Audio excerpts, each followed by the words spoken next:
दोस्तों आजकल हर समय बजट की बात हो रही है क्योंकि एसएसडी और रैम ने तो आग ही लगा रखा है। लेकिन ओवरऑल बजट का आखिर में करें क्या? हमें काम भी अच्छा करना है तो क्या करें? कोई ऐसा पीसी जिस पर Premiere Pro, After Effect, Blender सब कुछ अच्छे से चल सके लेकिन कम बजट के अंदर हो तो क्या कर सकते हैं? मिला जुला पीसी बिल्ड करेंगे, यानी कुछ रिफर्बिश्ड हम लोग यूज करेंगे, कुछ नया यूज करेंगे तो क्या हो सकता है? हम लोग इस वीडियो के अंदर बात करेंगे। ये सारे जो सॉफ्टवेयर हैं, ये सारे जो काम है, वीडियो एडिटिंग से लेकर के गेम्स तक सब कुछ प्रॉपर चले, स्मूथ चले, क्या कर सकते हैं? बजट को कम रखने की कोशिश करेंगे। आइए समझते हैं। सबसे पहले प्रोसेसर की बात करते हैं। प्रोसेसर इसके अंदर हम लोग लगा रहे हैं i3 का 12th जनरेशन यानी कि 12100। ये iGPU है। iGPU की वजह से और भी बेहतरीन परफॉर्मेंस एडिटिंग में निकल करके आता है। ये करीब अगर बेसिक प्राइस की बात करें तो 8 से 9 हजार रुपए में, लेकिन इस वक्त का करंट प्राइस जानने के लिए डिस्क्रिप्शन में लिंक है, आप वहां पर जाकर के Amazon पर देख सकते हैं। बाकी जैसे वीडियो के नीचे जाएंगे ये सारी लाइन बाई लाइन दिखाई दे रही है। ये सारे फ्लिपकार्ट के लिंक है, इस पर क्लिक करके दोनों पर ही जाकर के देखें कि दोनों जगह क्या प्राइस चल रहा है। लेकिन करंट प्राइस जानने के लिए जिस दिन ये वीडियो देख रहे हैं, हर कंपोनेंट का करंट प्राइस जानने के लिए लिंक पर जरूर क्लिक करें। बजट हमारा कम है तो बहुत ही सस्ते मदरबोर्ड पर हम लोग इसको ट्राई कर रहे हैं, जो है कंसिस्टेंट की तरफ से आने वाला H110 मदरबोर्ड, और ये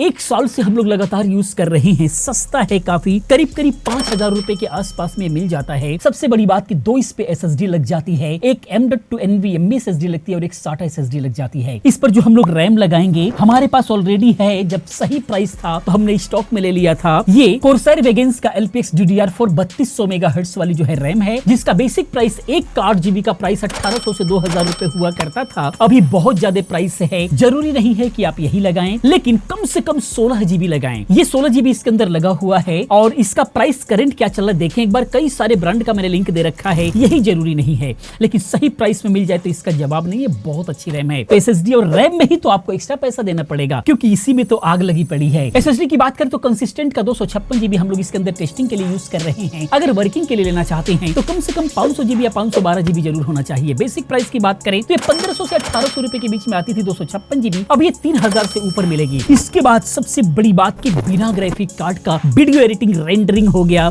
गेमिंग हो गया, मजा ही नहीं आएगा। तो रिफर्बिश्ड या फिर यूज्ड ग्राफिक कार्ड हम लोग यूज करेंगे। ये है गैलेक्सी की तरफ से आने वाला RTX 2060 सुपर। ये बहुत ही शानदार ग्राफिक कार्ड है। इसको यूज में अगर आप लेते हैं तो 12 से 13 हजार रुपए के आसपास में मिल जाना चाहिए और परफॉर्मेंस बहुत ही लाजवाब करता है। कैबिनेट की बात करें तो 2500 से 3500 रुपए के बीच में कोई सा भी अच्छा एयर फ्लो वाला कैबिनेट ले सकते हैं। बहुत सारा मैंने लिंक दिया हुआ है, वहां से देख करके आप बाय कर सकते हैं, लेकिन लिंक पर जरूर जाएं। बाकी इसको हम लोग ट्राई करेंगे, देखेंगे कैसा परफॉर्मेंस आ रहा है। डेस्कटॉप पर चलेंगे, उससे पहले वीडियो को लाइक कर दें और पहली बार चैनल पर हैं तो चैनल को सब्सक्राइब करें, क्योंकि इस तरह की बहुत सारी हम लोग टेस्टिंग लेकर के आते हैं ताकि आप लोग जो है अपना पैसा बर्बाद ना करें, सही टेस्टिंग देख करके सही जगह इन्वेस्ट करें। चलिए चलते हैं डेस्कटॉप पर, देखेंगे परफॉर्मेंस कैसा रह रहा है। दोस्तों आगे डेस्कटॉप पर घंटों टेस्टिंग के बाद इसका रिजल्ट क्या मिला है वो मैं आपको बताने वाला हूं। यहाँ पर आप देखेंगे कॉन्फ़िगरेशन तो i3 12100 4 कोर 8 थ्रेड्स का प्रोसेसर है। यहाँ पर RTX 2060 सुपर GPU लगा हुआ है। इसके परफॉर्मेंस की बात करते हैं। मल्टीटास्किंग में भरपूर लोड देकर के हम लोगों ने ट्राई किया। इसके अंदर i3 12 जनरेशन के साथ में जो RTX 2060 सुपर का जो कॉम्बिनेशन है वो इतना जोरदार बैठा है। इस पर हम लोगों ने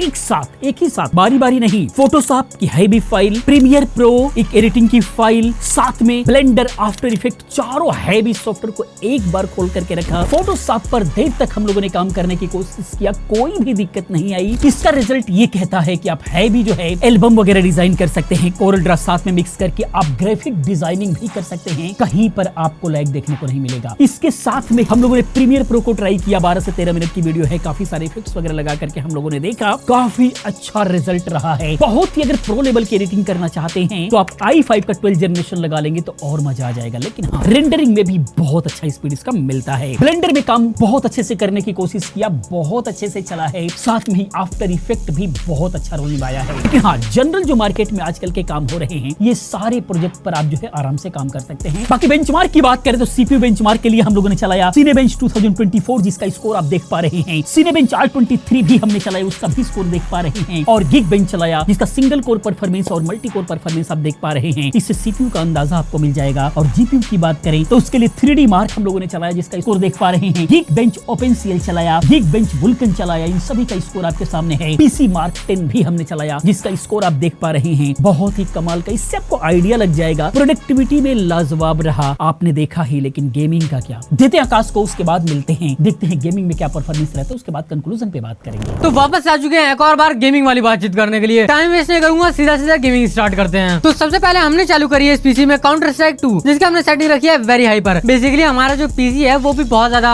मतलब अच्छा कह ही सकते हैं, उसी के हिसाब से मैंने गेम की सेटिंग्स भी रखी है। तो वेरी हाई तो इस पीसी के लिए जस्टिफाई कर दिया। तो अगर बातचीत करें हमारे इस गेम के स्टैट्स की, तो जीपी यूसेज इसमें हमारा 80% के आसपास हो रखा है। GP temperature 70 to 75 degree Celsius के आसपास में कह सकता हूँ। सीपीयू यूसेज 50% के आसपास, जबकि जो हमारा जीपी है वो अच्छी खासी अपनी पावर पुश कर रहा है, इसलिए सीपीयू को अपना पूरी जोर लगाने की जरूरत नहीं है। सीपीयू टेम्परेचर हमारा 50 to 55 डिग्री सेल्सियस है। बाकी अब बारी आती है हमारा रैम यूसेज की, तो 10 GB से थोड़ा बहुत ऊपर ही चल रहा है, जो कि आप लोग स्क्रीन पर देख भी सकते हो। अब बात आती है हमारे मेनली एफपीएस की, तो एफपीएस हमारे 120 प्लस, जो कि बहुत ज्यादा सही है। और 120 प्लस एफपीएस आ रहे हैं। आप क्या पता आप लोग 100 हर्ट्ज का मॉनिटर लेके बैठे हो तो इतने सारे एफपीएस का करो ही क्या। अगर आप लोगों को इतने सारे एफपीएस को फुली एंजॉय करना है तो कम से कम आप लोगों के पास 144 हर्ट्ज या फिर 180 हर्ट्ज या फिर उससे ऊपर भी चल ही सकता है, ताकि इन सब गेम को आप भरपूर एंजॉय कर सको। बाकी इसके बाद हमने चालू कर दिया GT5 का एनहांस वर्जन, जिसकी हमने सेटिंग्स रखी है मैक्सिमम आरटी, मतलब जितनी हो सकता है उतनी हाई पर रख दिया है। डीएलएसएस भी हमने लगा रखा है परफॉर्मेंस पर रखकर। अगर आप बातचीत करें इस गेम के स्टैट्स की, तो जीपी यूसेज इसमें हमारा बहुत ज्यादा ऊपर नीचे है, जो कि आप लोग स्क्रीन पर देख भी सकते हो। अब बातचीत करते हैं हमारे जीपी टेम्परेचर की, तो 65 to 70 डिग्री सेल्सियस के आसपास। सीपीयू यूसेज वही हमारी बातचीत है जीपी वाली, बहुत ज्यादा ऊपर नीचे चल रहा है, आप लोग अपने हिसाब से देख के मैनेज कर लेना। सीपीयू टेम्परेचर 55 डिग्री सेल्सियस के आसपास वेरिएशन चल रहे हैं। रैम यूसेज 12 GB के आसपास। और बारी आती है हमारे एफपीएस की, 60 प्लस एफपीएस है, जो कि बहुत ज्यादा चाहिए, कोई भी दिक्कत नहीं आने वाली। अगर आप लोगों को GT5 खेलनी है तो आंख बंद करो और सारी सेटिंग्स हाई करके खेलने लगो। और इसके बाद बारी आती है हमारे नेक्स्ट टीम की, तो नेक्स्ट टीम है हमारी द क्रू मोटरफेस्ट, जिसकी हमने सेटिंग्स रखी है अल्ट्रा पर। और बेसिकली जो हमारी गेम है ये एक एफपीएस लॉक गेम है। अब बातचीत कर लेते हैं स्टार्ट्स की, तो जीपी यूसेज 90% के आसपास, जीपी टेम्परेचर 70 डिग्री सेल्सियस के आसपास चल रहा है। सीपीयू यूसेज 40 to 50 के आसपास में कह सकता हूँ। सीपीयू टेम्परेचर थोड़ा बहुत ऊपर नीचे, मैंने पहली बार देखा सीपीयू टेम्परेचर में इतना फ्लक्चुएशन मार रहे हैं, बट कोई ना यार, क्या ही कर सकते हैं, मार रहे हैं तो मार रहे हैं। बाकी रैम यूसेज की अगर बातचीत करें तो 10.5 GB से थोड़ा सा ऊपर है, जो कि हमने 16 GB रैम लगा रखा है, तो अभी बहुत ज्यादा रैम बाकी है यूज करने के लिए। अब बात करते हैं हमारे एफपीएस की, तो एफपीएस हमारे कांस्टेंट 60 मिल रहे हैं, जो कि बहुत ज्यादा सही है इस गेम के लिए भी अगर देखा जाए तो। आप लोगों को अभी के AAA टाइटल्स में उतनी दिक्कत तो नहीं होने वाली, क्योंकि RTX सीरीज का ग्राफिक कार्ड है। GTX में थोड़ी बहुत आप लोगों को दिक्कत देखने के लिए मिल सकती थी। बाकी इसके बाद हमने चालू कर दिया हॉगवर्ट्स लेगेसी, जिसकी हमने सेटिंग्स रखी है अल्ट्रा रे ट्रेसिंग, मतलब रे ट्रेसिंग भी हमारी अल्ट्रा ही है, जो कि आप लोग सामने स्क्रीन पर देख भी सकते हो। बाकी हमने डीएलएसएस को भी अल्ट्रा परफॉर्मेंस पर रख रखा है, ये भी आप लोग अपनी स्क्रीन पर देख भी सकते हो। अब बातचीत करते हैं हमारे स्टैट्स की, तो जीपी यूसेज बहुत ज्यादा ऊपर नीचे कर रहा था, लेकिन इसके लिए 60 से ऊपर ही अपने पावर पुश कर रहा था। बाकी जीपी टेम्परेचर हमारा 70 डिग्री सेल्सियस के आसपास है, मतलब बहुत ज्यादा ऊपर नीचे है, आप लोग अपने हिसाब से देख के मैनेज कर लेना। सीपीयू टेम्परेचर 50 डिग्री सेल्सियस के आसपास, रैम यूसेज 13 GB के आसपास। बाकी जो अब बारी आती है हमारे मेनली एफपीएस की, तो एफपीएस हमारे 30 के आसपास है। जितने भी हमने गेम टेस्ट करी है उसमें से सबसे ज्यादा जो कम एफपीएस है वो हमारा हॉगवर्ट्स लेगेसी ही निकाल रहा है। अगर आप लोगों को हॉगवर्ट्स लेगेसी खेलनी है अल्ट्रा सेटिंग पर रख के, तो बेसिकली इसकी जो रे ट्रेसिंग क्वालिटी है उसको लो कर देना, आप लोग को अच्छा खासा इसमें एंजॉयमेंट मिल जाएगा, कोई भी दिक्कत नहीं आने वाली। आई थिंक आप लोगों के लिए सारे डाउट्स क्लियर हो गए होंगे। अगर कोई भी डाउट्स बचा हो तो कमेंट सेक्शन आप लोगों के लिए खुला पड़ा है, जस्ट कमेंट करो, रिप्लाई जरूर मिलेगा। मिलता है नेक्स्ट वीडियो में, तब तक के लिए बाय बाय। तो दोस्तों ये था i3 का 12 जनरेशन 12100 प्रोसेसर के साथ में RTX 2060 सुपर का कमाल, जो कि एक कॉम्बिनेशन बड़ा ही शानदार है। एक्चुअली क्या होता है कि कुछ ग्राफिक कार्ड का किसी प्रोसेसर किसी जनरेशन के साथ में जो कॉम्बिनेशन इतना प्रॉपर बैठता है कि एक दूसरे को बहुत ही बेहतरीन सपोर्ट करते हैं। वही रिजल्ट यहाँ पर मिला है। तो प्रोडक्टिविटी के लिए या फिर गेम्स के लिए आराम से आप ये कॉम्बिनेशन बिठा सकते हैं। आप लोगों को कैसा लगा प्लीज आप कमेंट में जरूर बताएं। इसी प्रकार की तमाम वीडियोस को देखने के लिए चैनल को सब्सक्राइब करें, क्योंकि इस तरह की तमाम वीडियोस मैं लेकर के आता रहता हूँ। मिलते हैं अगली वीडियो में किसी और इन्फॉर्मेटिव वीडियो के साथ में। पूरी वीडियो देखने के लिए चैनल को सब्सक्राइब करने के लिए आप सभी का बहुत बहुत धन्यवाद।